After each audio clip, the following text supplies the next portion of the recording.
Let's see.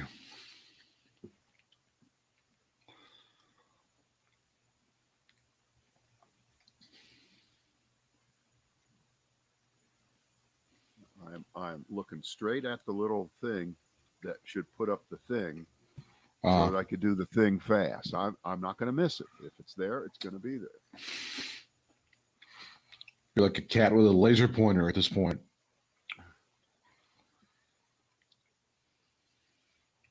Man.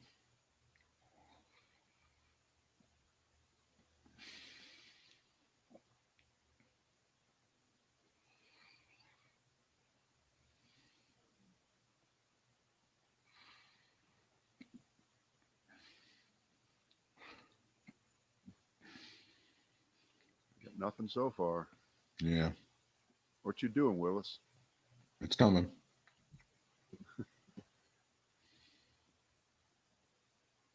You see, there was the short little actor. Sorry.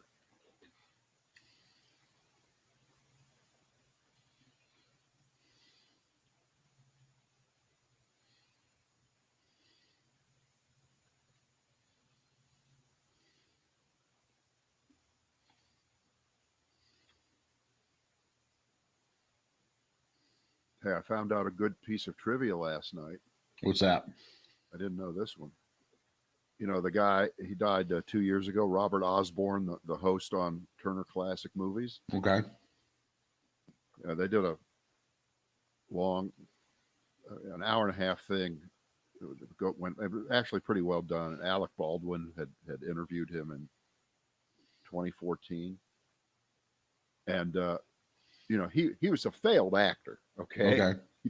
He was good, but not quite there. Okay. So whatever else he did, he was offered the part that made Bob Denver really famous. And I'm not talking Dobie Gillis. It's not Maynard G. Krebs? No, it was Gilligan. Really? He could have been Gilligan. But he said, I thought the script was so stupid. And he's right. And he turned.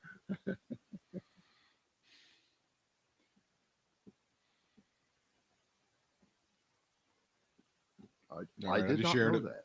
I just shared it on my page.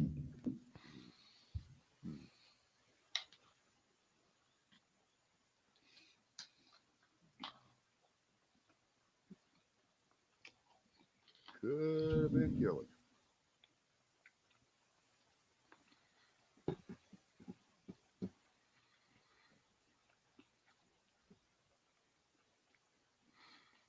I loved Bob Denver as the beatnik, though, on Dobie Gillis. Oh, no. Really great.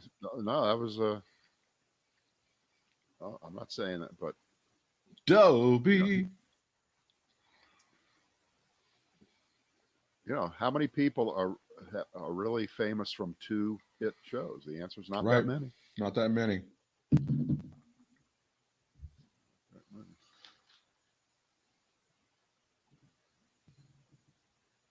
Not everybody can be a Jimmy Fallon. Jesus Christ.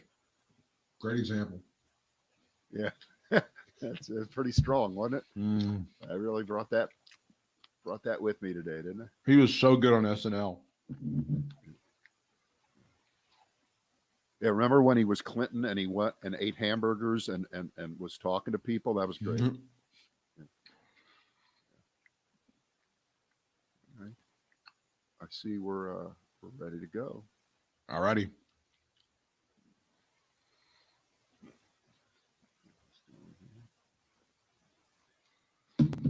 It is another Brad and BBCast. You're invited in. Thank you for joining us today. We go live here in the 1:30 hour Eastern Time on Tuesday, or as David Muir of ABC News says, on a Tuesday. See how I get over my little. You have a fair amount of animus toward that guy. I believe that he is the definition of a lightweight. Oh, He's wow. a lightweight. Oh, my. These are harsh words. I know. It doesn't really matter. All right. You want to play pick the story here? Sure, let's do it. All right. Trump sex tape. It might be real. Oh, boy. Trump back on Facebook. It could be real. Or fuck Ron DeSantis. Those are all really hard. I know. Let's do the sex tape first. I'll take the sweet, sweet candy. You want the sex tape? Yeah. Well, apparently, Christopher Steele, the dossier guy, right?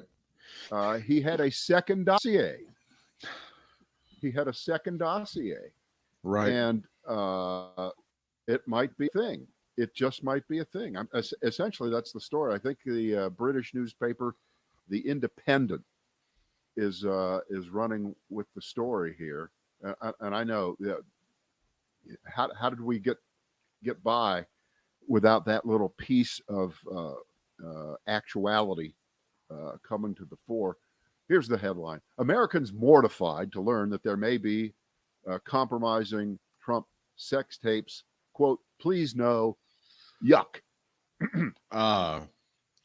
Is this going to be is this going to be the thing about the pee? Do we know if that's going to be the one that's got the golden shower or whatever? I don't know, but the FBI continued to get intelligence from Mr. Steele, it says, and then they set this thing up. And of course, Trump says it's all garbage and blah, blah, blah, blah. And we don't know. And that's why I wanted to just put it out there. We don't know any of the details. We don't even want to know the details. It's not important. It's just exactly the idea. It's just the idea that it would make Trump more nervous right now, because if there is something, then it's just another reason for him to. Do you like this scene apparently that is going on down there at his place, Mar-a-Lago? Apparently, he's got one room that's dedicated to him being able to walk up on stage, just like catch a rising asshole. Okay, right. That's what we're going to call it. Catch a rising asshole, and it's just got a mic stand and a mic and a little stage, and Trump can come out there at any time and address the people who are at his club if he wants to say something, and it turns into a story.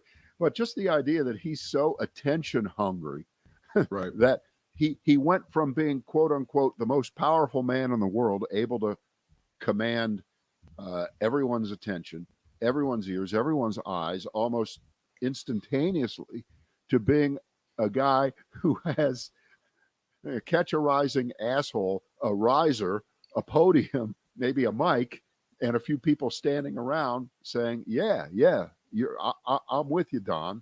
And then he walks away.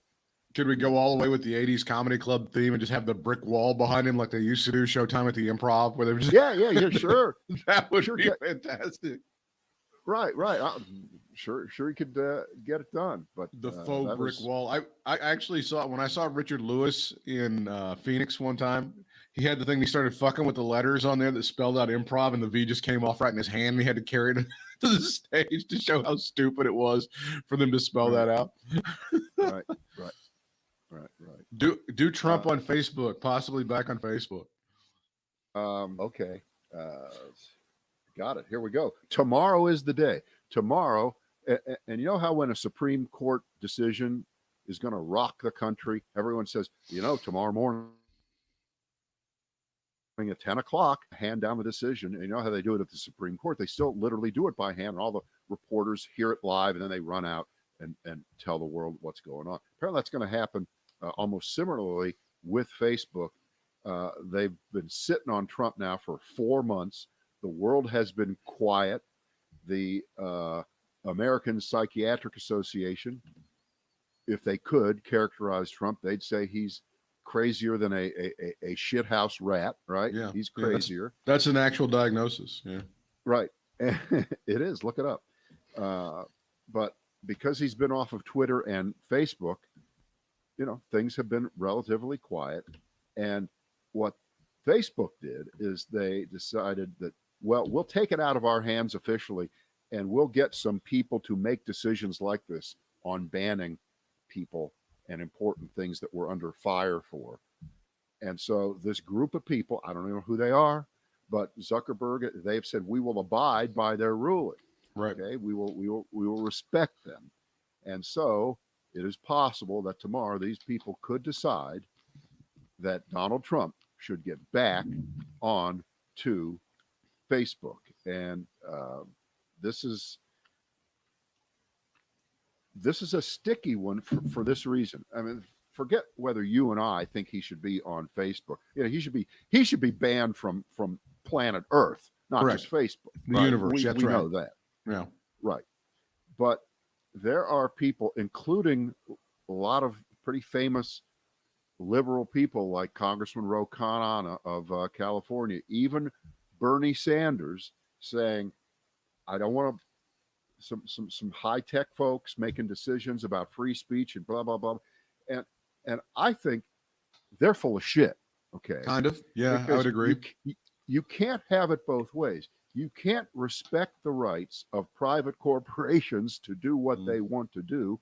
Then when they do something that you decide isn't private anymore, that being able to be on Facebook or be on Twitter is not a private decision made by those corporations, those companies that own those platforms, but they're part of the public sphere.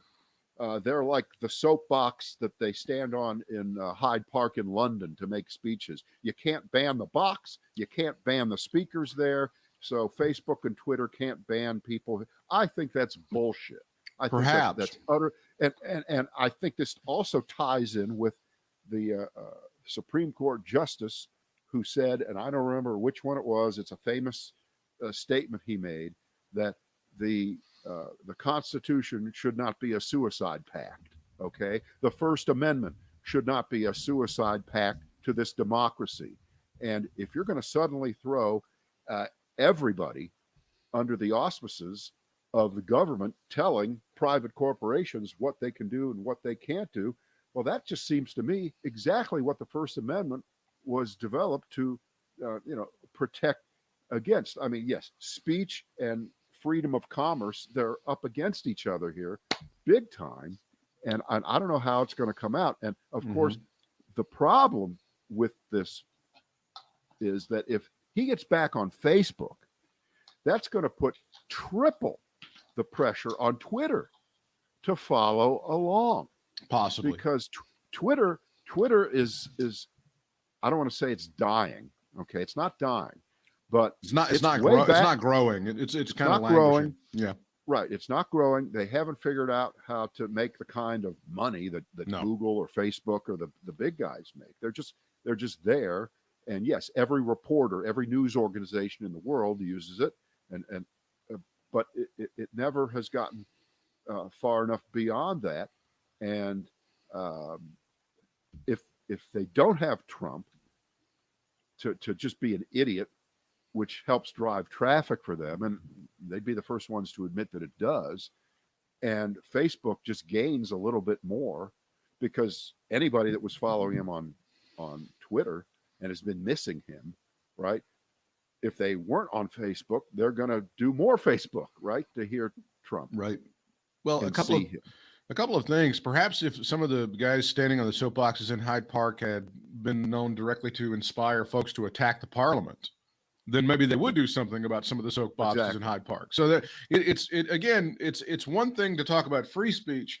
It's another thing. This almost is in the realm of hate speech because it did inspire an insurrection, which hasn't happened in 200 years against the Capitol of the United States. So that would be the first point. When it comes to the term suicide pact, it is Justice Robert H. Jackson, his dissenting opinion in Terminello versus Chicago, a 1949 free speech case decided by the U.S. Supreme Court. So there we have it to kind of put a couple of those things away. Yeah, we're not talking about free speech. We're talking about speech that inspired an attack on the United States Capitol and had people trying to murder folks like Mike Pence and like Nancy Pelosi. Right. Well, let's just take the last 10 days. If Trump had access to the major social media platforms instead of just putting out statements, right? he would be stoking what is going on out in Arizona. Sure. By a factor of 1,000. Right. There would be more awareness of it. And that actually, in this case, might be a good thing, because I don't think a lot of people are really aware of what is going on in Arizona, where they're not going to overturn anything there, but they are setting the pretext for future elections everywhere. Anytime a Republican loses anything ever, they're going to claim that they have the right to conduct their own recount. And even if that means hiring men from Mars to come in and do the recount like they have done in Arizona, in Phoenix, then they will be able to do it. That's the precedent. So are Republicans, are conservatives, are they inherently smarter than Democrats and liberals? No, but they are craftier. They are uglier. They are more willing to do anything beyond democratic norms. And this completely envelops this whole big lie. Trump won the election. And this is the first big strike, I think, post-election, for them to set that table. You match that up with the voter identification laws and the voter repression laws, and you see where they're going with this. You see. And, we talked about this on the previous podcast. It doesn't matter what they find. It's about as binding as the Band-Aid on my finger today. I just take it off and throw it away. It doesn't mean anything. They have no authority to do anything. You know what? I want a recount. I want a recount of a football game from a few years ago that I'm not sure the score came out right. I can't prove it, but I think it is. It is. Trump is fixated and talks constantly about Arizona election recount, allies say. I think he's going to be doing that tonight. He does an 8 o'clock show and an 11 o'clock show down at Mar-a-Lago. It's a 2-drink minimum. 2-drink minimum. Make sure you tip your servers. Yeah. Get there early though. Get there early, because you don't want to be sitting in the back of the room when Don gets up there and does his thing. So you got to do the do the Ron DeSantis thing. Well, Ron DeSantis. This fits in with what we're just talking about here. The state of Florida, with Ron DeSantis's endorsement all the way, is on the verge of passing a bill into law that would fine social media companies like Facebook or Twitter. It would fine them for, quote, willfully deplatforming political candidates. Interesting. The bill, which did pass the Florida House and Senate last week, would dole out penalties of, you ready? $250,000 a day for statewide candidates and $25,000 for other candidates. And platforms like Twitter and Facebook would be required to give users a week's notice if their accounts are facing removal, and allow them to make changes to avert a ban. Temporary suspensions of 2 weeks would still be permitted. Great. That's the equivalent of all the shit that they put in these voter suppression laws, and then they throw in one little thing that says, oh, well, they're adding 1 day of early voting, 3 weeks before.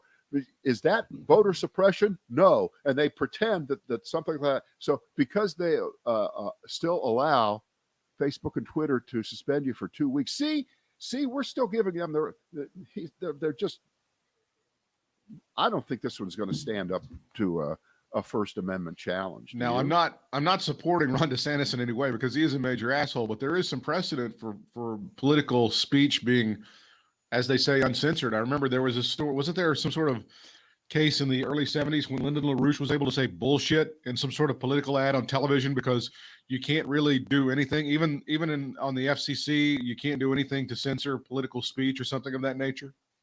Haven't there been several court cases in this case? Yes, theoretically, on broadcast television. Yeah. Right? Broadcast television, which is controlled by FCC rules, not cable, not satellite, but just FCC rules that were first started in 1934. Yeah, you're allowed to say anything, no matter how full of crap it is, within the confines of a political commercial. But as you know, over on cable in particular, they can turn down any ad they want. Yeah, that's true. They can turn down it, and they do. So that's not going to fall under the same category here, because at least at this moment, and we'll see, the social media platforms still have that protection. I was trying to think about what that's comparable to. It's like baseball having antitrust protection. Yeah. That they got many decades ago. Right. That allows them to do all kinds of things that other businesses can't do. And if Facebook and Twitter can't control who's on there, it's trouble. It's real trouble. And again, because we're getting into stuff where people that some of these political figures, they're inspiring violence. So yeah, as if you're the gatekeeper of that, and you're not able to say, I don't want somebody on here who inspires violence. Yeah, it's a little bit of a problem. That's definitely a thing for sure. Oh, here's a great analogy. Here's a great analogy. Imagine if the government required a church to allow user-created comments or third-party advertisements promoting abortion on their social media page. There you go. Okay. There you go. Just as that would violate the First Amendment, this does too, since it would similarly force social media platforms to host content they otherwise would not allow. I think that's a great point. It is a wonderful point. There's no question about it. That is the point. And I mean, it should be noted that Ron DeSantis is probably the leading guy for the Republican nomination for president, not named Trump. It's probably Ron DeSantis, and then Tucker Carlson, I will point out again, who is one of the, in any poll that is taken of Republicans, is considered one of the top contenders, not named Trump. What is it?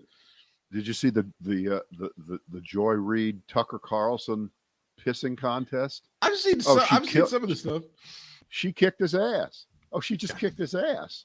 Jeez. Because she did. She played the famous "You're Jealous" card, which is what Republicans and conservatives always do when they, because she went to Harvard, okay, and Tucker Carlson went to, and I don't even know where this is. I would have to look it up. Maybe you're better at this than I am. Trinity College. Where is Trinity College, Britt? Well, there's a bunch of Trinities. One of them was like a. There you go. Oh, right. There's like one of them was like saying, you know what? I went to Loyola, but there's 100 of them. Yeah.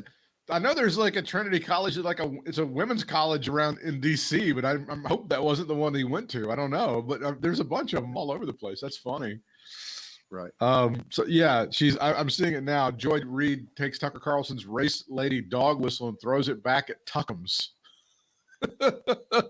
Which apparently is her little nickname for the Swanson dinner heir. He's the Swanson food heir, right? That's how he made his money. Even though by the way, she threw that in. She threw that in to whatever she was saying.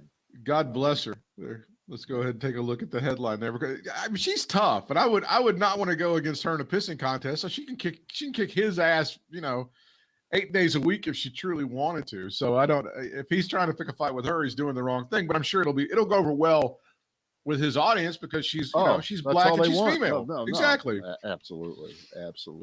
Right. And now the big story, of course, today. There we go. Yeah. Liz Cheney's about to get kicked out of the Republican Party. There's no question about it. It's just a matter of when at this point. They say it could happen as quickly as about a week's time. Liz Cheney, number 3 in the United States House of Representatives.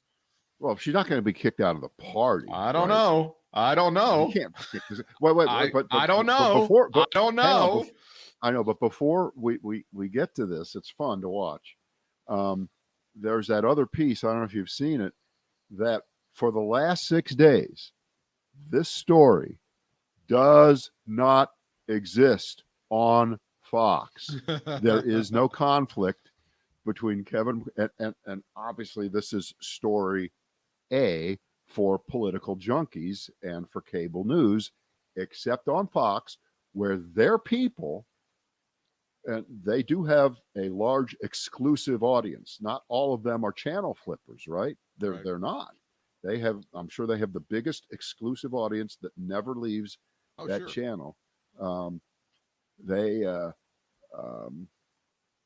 have not mentioned it once, and to them, all is well in the Republican Party. And why is Joe Biden lying about unity? When is he going to stop lying? And why is he wanting to spend so much tax money? And why is he raising taxes on poor rich people who make over $400,000 a year? And that capital gains tax, all the people in the homes, in the rest homes, they're worried about that capital gains tax, Britt. It's going to hurt them badly. And why does Joe Biden not? Now, this is illustrated. For those of you that are watching, we can go through what the stories that are top news at the foxnews.com website, just so we can be clear as to what they want their viewers to know about. Number one, clearly, you can see it front and center there. Republicans stunned after new report finds ongoing FBI violations despite director's vow to take action. This is what, again, Fox News, this is the big story in Fox News land. Wait, Britt, when a story starts off with Republicans stunned. You know what that's like saying, I just bought a loaf of bread today. It doesn't mean there's anything. Nothing there. Okay. Yeah. The next story, just down from that, Chauvin juror seen in shirt with phrase "Get your knee off our neck" report, says according to a report. That's the other thing they want you to know about. Now they are a little concerned here, and they've got some video. Asian woman assaulted in New York City's Times Square in latest suspected hate crime. So there is some concern. They haven't said on Fox that the entire idea of people attacking Asians is fraudulent and some sort of liberal dream, liberal fantasy. They're actually acknowledging that there may really be a problem with people going after Asian Americans. Now, they don't know why that's happening. They don't go from A to B about Donald Trump going for a solid year, calling it the Kung flu and the Chinese flu and all this other shit. But they do acknowledge there might actually be something to the idea that Asian Americans are under attack over at foxnews.com. And then on the side, you got some videos. Josh Hawley, Biden's spending plan is bringing socialism to the U.S., and Glenn Greenwald slams mainstream media as stenographers for the state. These are the important things that are going on in Fox world, for those of you that are not aware of what their agenda is right now. But this is what's really going on.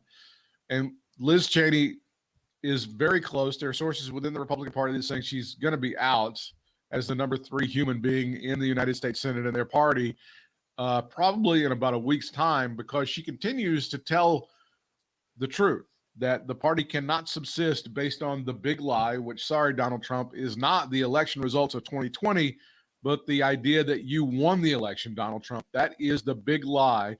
She calls that big lie a poison in the veins, and apparently that is pissing off a lot of people, including Kevin McCarthy in the grand old party, Brad. All right. Well, let's we're kind of sitting up here in the bleachers talking about this, right? Because it's not our team. Nope, it really isn't. And in normal times, which we're not in, Liz Cheney would just be another dreadful Republican. Her father is Dick Cheney, and of course, we always lump the sins of the father onto the children. That's a fair thing to do. But she's a fairly dreadful congressperson. Sure. And I want to, under normal circumstances, she voted with Trump, I think 96% of the time. It wasn't like she was some independent thing rolling for the last 4 years being a voice of reason. She was not that at all. But of course, in Trump world, that means nothing. What did you do for me yesterday? Who cares? It's what are you saying nice about me today? We know that. But match up that concept, that idea of Liz Cheney, with the question that you have asked, that I have asked, that tens, hundreds of millions of people, maybe around the world, have been asking for the last, it's coming up, I guess, on 6 years here, right? Coming up on 6 years, because what is it? June will be 6 years since he came down the escalator. Oh, God. Right, in 2015. That's true. June 2015.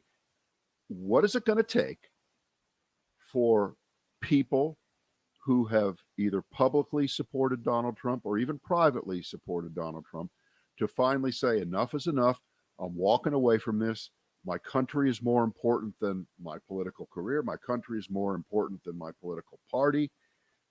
Anything is more important than supporting this man who is clearly an unfit person who should never be elected president.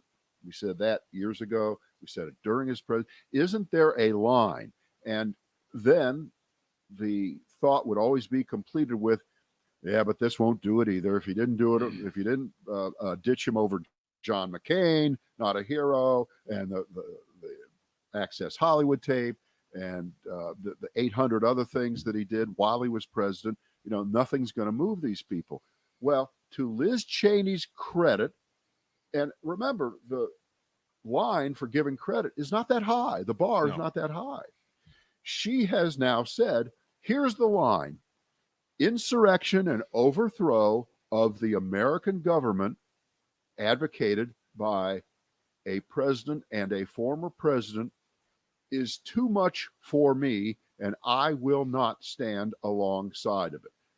That's the line that she said, I will not cross. Good for her. Mitt Romney is on that side also, and Adam Kinzinger of Illinois is on that side also. And the 7 or 8 other Republicans in the House who voted to convict, they're on that side also. That's a pretty small number of people who are elected Republicans in the House or Senate who have said, that's enough. I'm out of here. Another one is Anthony Gonzalez, the congressman from Northeast Ohio, and he's backing Liz Cheney all the way. Good for him. This may cost him his political career too, because we know that the Republicans are just living in this closed world of craziness where the more time passes, forget this idea. We should throw this one out the window. Remember this one? Oh, it's going to fade.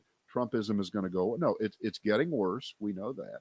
But Liz Cheney has said, I'm going to make a stand. I'm going to do what is clearly the right thing, and we'll see how far it goes. And good for her.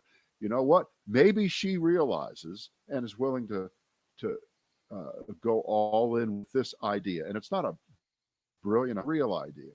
Maybe my entire life is not tied up in being a member of the Republican caucus, the number 3 person. Maybe my entire life is not tied up in being an elected member of Congress, that I will be alive after I leave Congress. So therefore, I want on my conscience to do the right thing. I want to be able to say I did the right thing.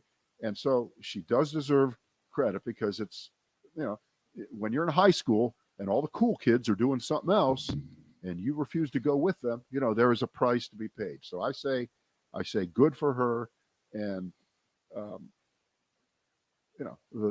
these are dreadful, dreadful people in the Republican Party. And, isn't it ironic that the new name for this is something similar to the old name, McCarthyism? And right now, McCarthyism, this year's version of it, is a guy with that last name who has said in public, along with Mitch McConnell, that this was an insurrection. It was wrong. It should have never happened. And Trump was at fault. So they've already said this in public. Yet apparently with Trump, you can trash him in public. But if you say to him in person, I didn't mean that, and I really think you're great, he's such a 3-year-old that he'll take the compliment and forget that you were telling the truth before. So McCarthy is making the bet that the way to go, the way to become the leader of the United States House of Representatives as Speaker, is to stay with Trump and win enough seats next year. They don't need to win that many, flip that many for him to, that's his bet. And that's an anti-American bet. It's an anti-democratic small d bet. It's horrible. It's disgusting. And I'll do one more thing, and then I'll hand you the wheel here. I see an analogy. This might be a slightly painful one, but I don't think so. In this idea that the longer things go, the more difficult it is. The longer you're full of shit, the longer you're wrong, the longer you deny facts, the longer you lie to yourself, and even if you really believe it, the world knows that's not true, that you're believing or thinking about things in a certain way, the harder it becomes for you to admit that you were wrong. And there's a two-tracker here. One, it's the longer that people have believed that Donald Trump was robbed of the election, the longer that things like the Arizona fake recount appear to reinforce that. And the longer Trump keeps talking about it, and the longer Republican lawmakers like Kevin McCarthy on down all pretend or foul off a direct question about it. You may have seen the piece today on Josh Hawley, who's the worst of the worst, wants to be president. And with the Washington Post reporter, and it's on video there, she asked him directly, is Joe Biden the elected president? Is he the legitimate president? And Kevin McCarthy says, and he does this in about 1/10 of a second, yeah, he's the duly elected president. But there are regular, he throws that in. And you know what? His supporters will never hear that. They will never hear him say that. They don't care to hear it anyway. And he would never go on Fox, where people will see it, who are Republican supporters, and hear Josh Hawley say, hey, people, give it up. Joe Biden is the legitimate president. No, you see what they do. They couch it in, yeah, Joe Biden may have been elected, but people have a lot of questions about the process. People have a lot of questions about the way the votes were counted, and I have to respect that. So therefore, I support blah, blah, blah. I support the people in Arizona. I support, right? So that's the game they're playing.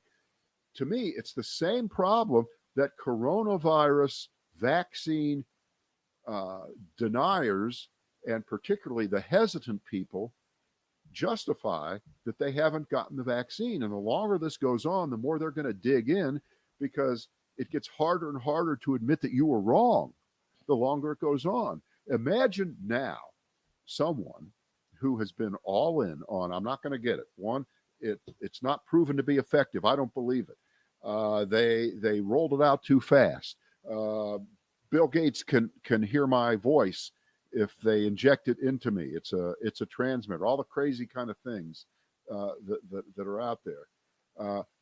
Imagine how hard that is now to admit that you were wrong. Okay, give me the vaccine. Well, keep adding days and weeks to that, because you are going to be a smaller and smaller minority of Americans who are blocking the rest of us from having either herd immunity or being able to move around as freely as we want. Although we're getting pretty free right now. It's getting freer and freer all the time. And I wonder, Britt, what do you think they're doing when they watch all the coverage now of restaurants opening, of New York reopening? Because remember, another one of the things from the past, the blast from the past, was about, well, the reason that they're closing down schools and restaurants, and because it's a power grab. It's just a power grab. Of course. Well, I guess they're willingly giving up power now. Andrew Cuomo, Phil Murphy in New Jersey, Ned Lamont in Connecticut, those three governors, they're giving up power. Gavin Newsom, that power crazy fuckface who we've got to throw out of office right now in California. California, where in the city of Los Angeles, was it yesterday or the day before, they had 0 deaths. It happened. Wow. 0. It finally happened. But now they've already got the recall going. Right. So apparently Gavin Newsom didn't suck as bad as they all thought he did. So, but it becomes more difficult for people to admit that they were wrong, don't you think? Once you're invested to a certain degree, that's absolutely the case. Yeah, there's no doubt about that. And you're right. They're completely invested in all of this shit. When it comes to that stuff about reopening restaurants and stuff, I mean, they play both sides of the coin, because the idea, of course, for liberal governors like Cuomo and Newsom and stuff are to, you got to open up these restaurants so you can get that tax revenue rolling in, so you can go ahead and hand that money to poor people. But now if the restaurants are shut down and you're not selling all this stuff, how can you tax people? I love it. So the only reason that these governors are agreeing to reopen restaurants isn't because the science says no, it's pretty safe for people, especially who've been vaccinated. That's not the reason they're doing it. They're doing it because they're greedy and they want more tax money to spend on undeserving welfare queens. Is that that's it? correct. Is that yes, the argument? Okay. Redistribute the wealth, grow the state. I mean, that's what it's all about, right? Grabbing as much of that. But when they shut down these things, then the money, which is it? You can't you play both sides there. But going back to the Liz Cheney, here's the latest little bit on this one. Axios reporting a scoop. McCarthy trashes Cheney on a hot mic. This happened on a Fox interview with Stephen Ducey on Fox and Friends, where he was off mic, wink, wink, and he said, I think she's got real problems. McCarthy told Steve Ducey off air ahead of a live Fox and Friends interview. I've had it with her. You know, I've lost confidence. Well, someone just has to bring emotion, but I assume that will probably take place. Now, Brad, you've seen all the episodes now of The West Wing, and I'm sure you remember when Jed Bartlett made those very unfortunate hot mic comments about Governor Ritchie of Florida, when it was later turned out that he knew exactly what he was doing. He knew the camera was on. He knew the mic was hot, and he wanted those comments to get out there. I refuse to believe that Kevin McCarthy didn't want that shit to get out. He absolutely did. And not only that, congratulations to Axios, where that story, the headline, how should we say it, is a little bit histrionic and misleading. Okay, it's not a scoop.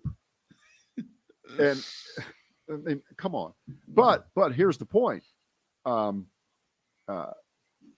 They don't really know about this on Fox, other than whatever Kevin McCarthy might have said in that interview. They don't cover it nonstop like they do other stories, like the kid at the lemonade stand in Waukesha, Wisconsin, who has been told by the cops that they need a permit to sell lemonade. Let's go to our reporter live on the spot every hour to see how the kids do it. I mean, that's important. They do that kind of stuff.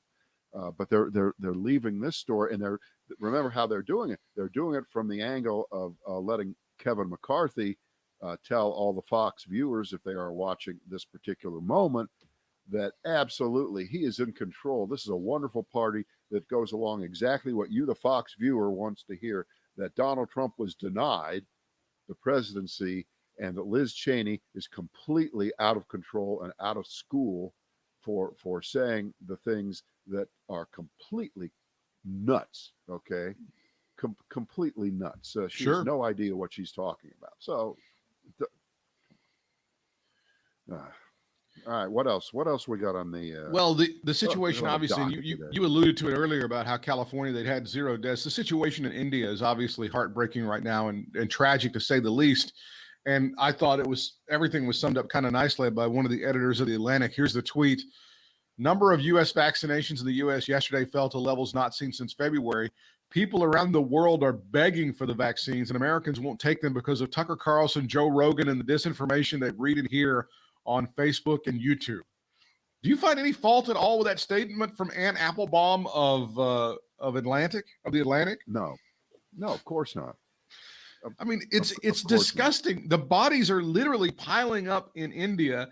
They are screaming for this. And right now, I think the Biden administration just came out with some rules, and they said to the states, look, we're not going to let this shit sit in stockpiles forever. You either use it or lose it when it comes to this stuff. Right. But to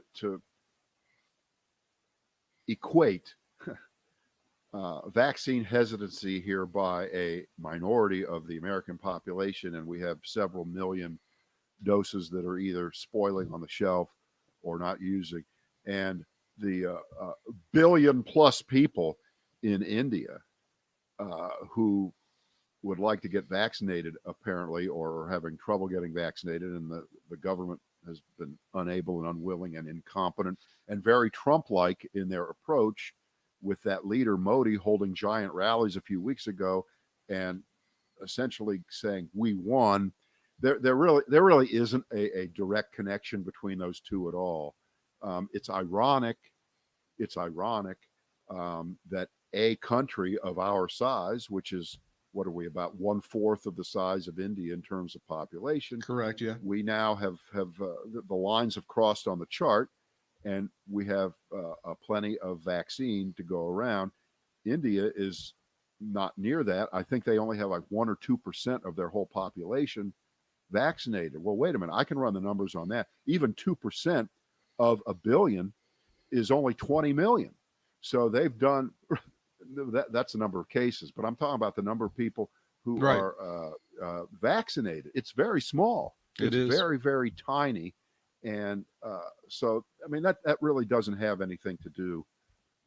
But as a cheap shot, I give Ann Applebaum credit. It's a nice cheap shot, and I enjoyed it. I like the juxtaposition. Well, the broader point is that the misinformation and disinformation is killing us, and you can imagine, you can see again how great societies have crumbled. How quickly would the Greeks and the Romans have gone down if they had Twitter and Facebook? Well, you can imagine. I know, but in the case of the vaccine, we're succeeding in spite of ourselves. Right. We're doing well in spite of ourselves. But we shouldn't have to, even though we sit here. We shouldn't have to undertake campaigns to beg people to take a free vaccine that will save their lives, which is what we're doing. Of course. But in spite of that, there are some people who do hear the message and do get a vaccine who might not have gotten one a month ago or 2 months ago. And I really do believe that you're going to see more people who have been sitting on the sidelines, if they're not completely lost in Trump world, and can't even understand that in Trump world, Trump got a vaccine, that, the facts don't matter here, right? No, they don't matter. But at this point, in order to reach these idiots, they're trying to come up with like new celebrities that might possibly. Oh, George Strait. If we had George Strait on TV, then some of these rednecks might figure out that they want to. That's essentially what they're doing right now. They're trying to grab anybody they possibly can to get a vaccine to show these people to get it. Yeah, because their quick answer is always, well, they're part of the plot. They're just part of the plot. You can't tell me they're just part of the plot, and I know better, and I know my body, and blah blah blah, and the rest of it.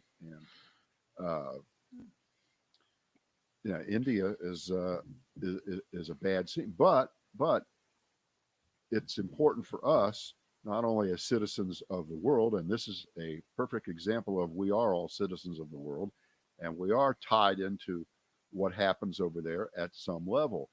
And if the United States could Marshall Plan the world with vaccines, and within, let's pick an arbitrary amount of time, a year from now, because remember, a year ago, it was impossible to imagine where we are today. Correct. But I think it is possible to imagine that if the right steps are taken, and I think we talked about this really, really early on, when vaccine wasn't even in existence before, that if a vaccine is developed, that all the rules about exclusivity and patent protection, they need to be addressed and taken down, at least temporarily, and the knowledge needs to be shared so that the vaccines can be produced not just by Pfizer and Moderna and the couple, every damn factory in the world should be pumping this shit out. Right. every one of them as quickly as possible. And we'll divvy up the money at the table later on. By the way, Pfizer announced its earnings today, and they were spectacular. Of course, and a lot of it had to do with the vaccine. And you know what? It should be that way. Sure. It should be that way. They and Moderna, nothing's getting recalled from them. Nobody's getting really sick from them. So they deserve it.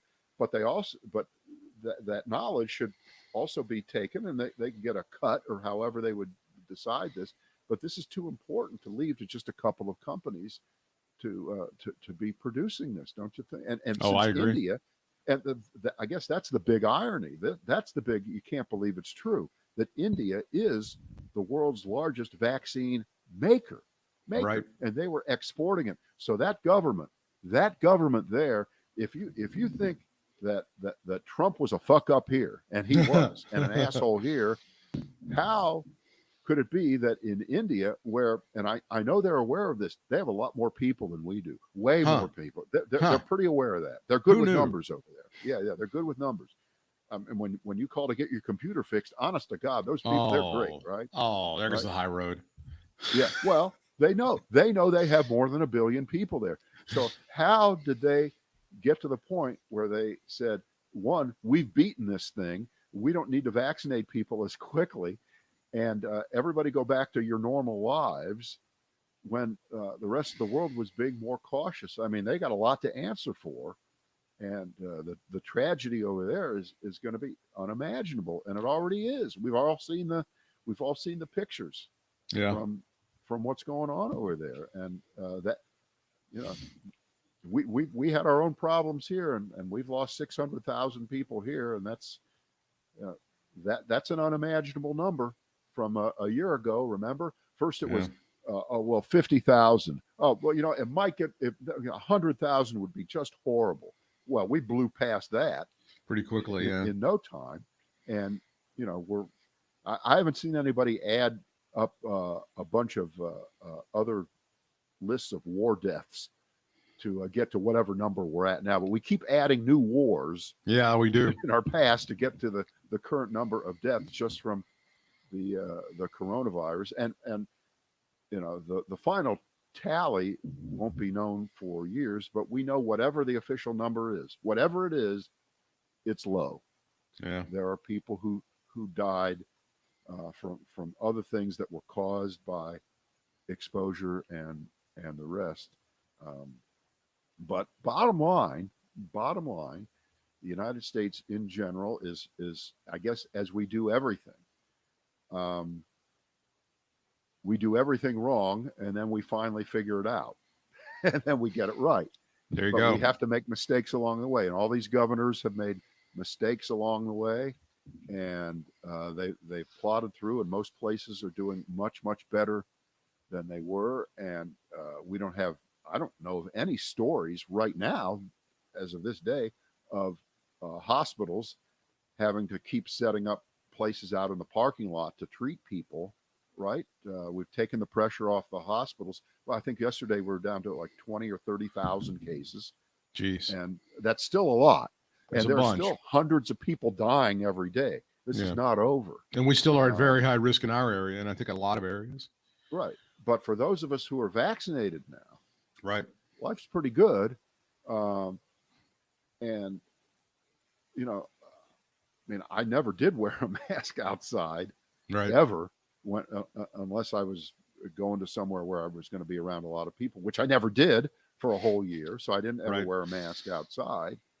And this whole issue of people continuing to wear masks outside, and they're sending the wrong message, because if they're doing that, then the hesitant people will say, see, that's proof that even people who've been vaccinated don't believe it works because they're still wearing a mask. Fuck you. just fuck you for thinking that gives you license to not get vaccinated, because people who have been vaccinated are maybe overdoing it still with masks outside, which everyone knows. And apparently there has yet to be a documented case for the last year of someone outside in the open air contracting coronavirus. I'm not talking about sitting at a table at a restaurant, but I'm talking about just passing by someone. So, okay, you don't have to wear one outside. But that doesn't give you license to not get a vaccine, because you see some people who apparently they're in love with masks. What's not to like? Right? What's not to like? So, wow. I'm beat. That's all I got for today. I'm beat. Hey, Britt, did you know that it costs about $1,100 to fix a pipe in your air conditioning if it's leaking? Did you know that? What a hot mic moment. Oh, did you realize you were saying that on a hot mic? Oh, I didn't.